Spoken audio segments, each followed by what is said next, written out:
Assalamualaikum teman-teman semua, kembali lagi nih di channelnya Fajria. Semoga teman-teman semua dalam keadaan sehat ya.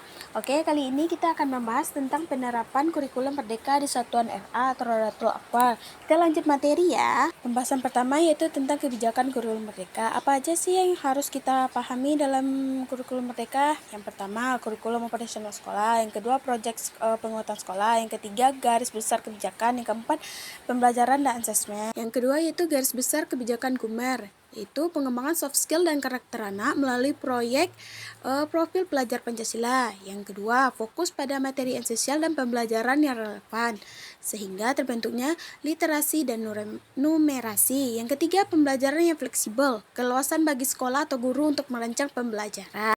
Yang ketiga, kebijakan KUMER di RA. RA merupakan peletakan pondasi kesiapan anak bersekolah. Ya, terus kegiatan bermain sebagai proses belajar yang utama bagi anak. Terus menerapkan pembelajaran yang membangun kemampuan atau pondasi anak yang berbasis keagamaan. Terus juga membangun masa perkenalan bagi siswa selama 1 minggu. Selanjutnya, keunggulan dari RA yaitu akidah sebagai bentuk keyakinan diri anak. Yang kedua yaitu pengenalan dasar-dasar agama Islam. Yang ketiga, pelaksanaan ibadah dalam sehari-hari. Yang keempat, berakhlakul karimah. Yang kelima, mengenalkan bahasa Arab yang sederhana kepada anak. Selanjutnya, satuan pendidikan perlu menerapkan pembelajaran yang membangun 6 kemampuan pondasi anak. Yang pertama, mengenal nilai agama dan budi pekerti. Yang kedua, kematangan kognitifnya. Yang ketiga, keterampilan sosial dan bahasa anak untuk berinteraksi. Yang keempat, pengembangan keterampilan motorik. Yang kelima, kematangan emosinya dalam berkegiatan di lingkungan belajarnya. Yang keenam, pemaknaan terhadap belajar yang positif. Oke, contoh dari membangun kemampuan pondasi anak tadi yaitu mengenal kegiatan ibadah sesuai dengan kepercayaan anak tersebut. Terus juga dapat meminta tolong dan mengucapkan terima kasih.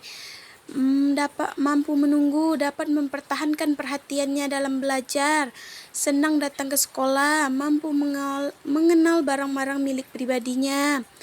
Terus juga mampu menyimak dan menyampaikan gagasan sederhana. Kita memahami kosakata, konsep waktu. Materi selanjutnya yaitu struktur kurikulum di RA. Terbagi menjadi dua yaitu intrakurikuler dan kurikuler. Kalau yang intra yaitu anak dapat mencapai kemampuan yang tertuang dalam capaian pembelajaran di RA, kecuali pada ranah agama dan budi pekerti. Yang kedua yaitu bermain yang bermakna bagi anak atau berpengalaman serta menyenangkan bagi anak tersebut. Yang kedua yaitu kurikuler, yaitu proyek penguatan pelajar yang rahmatal lil alamin yang mengacu pada standar kompetensi kelulusan. Yang kedua, penguatan profil pelajar Pancasila melalui konteks perayaan tradisi tradisional dan dilaksanakan 1 atau 2 proyek yang berbeda dalam satu ajaran. Selanjutnya itu alokasi waktu pada anak. Alokasi waktu di anak PAUD 3-4 itu yaitu sekitar 360 menit atau 6 jam per minggu. Kalau alokasi untuk pembelajaran di PAUD yang usianya 4-6, paling sedikit 900 menit atau 15 jam per minggu dalam 24 hari. Selanjutnya, pembelajaran dan asesmen. Bagaimana agar siswa tersebut berpondasi tercinta terhadap belajar dan memiliki kesiapan bersekolah, yaitu dengan cara pembelajaran yang aktif dan eksploratif. Yang kedua, hasil ases gunakan sebagai dasar pembinaan individu anak. Yang ketiga, yaitu laporan perkembangan peserta didik kepada orang tua dan di saat pelaporan hasil pembelajaran. Jenis dari asesmen. Yang pertama, formatif. Formatif itu bertujuan untuk memberikan informasi atau umpan balik kepada peserta didik. Yang kedua, yaitu untuk mengetahui kesiapan peserta didiknya. Yang ketiga, untuk mengetahui kebutuhan peserta didik. Kedua, yaitu sumatif. Sumatif itu asesmen yang memastikan ketercapaian seluruh tujuan pembelajaran. Asesmen sumatif juga digunakan untuk menyusun laporan hasil belajar dan juga sebagai hasil evaluasi untuk penentuan kenaikan kelas dan kelulusan. Materi selanjutnya itu profil pelajar Pancasila, yaitu menyiapkan pelajar Indonesia untuk siap dengan kompetensi abad 21 sesuai dengan karakter keindonesiaan, yaitu beriman dan bertakwa, berakhlak mulia, berbineka global, gotong royong, mandiri, bernalar kritis, dan kreatif. Profil pelajar rahmatan lil alamin. Yang pertama, berkeradaban, keteladanan, kewarganegaraan atau kebangsaan, mengambil jalan tengah, berimbang, lurus dan tegas, kesetaraan, musyawarah, toleransi, dinamis dan inovatif. Berapa hal penting dalam proyek penguatan PPH dan P2RA dalam pembelajaran proyek pendidikan dan usia dini menekankan pada prosesnya. Terus juga pembelajaran ini bukan merupakan pembelajaran yang sederhana.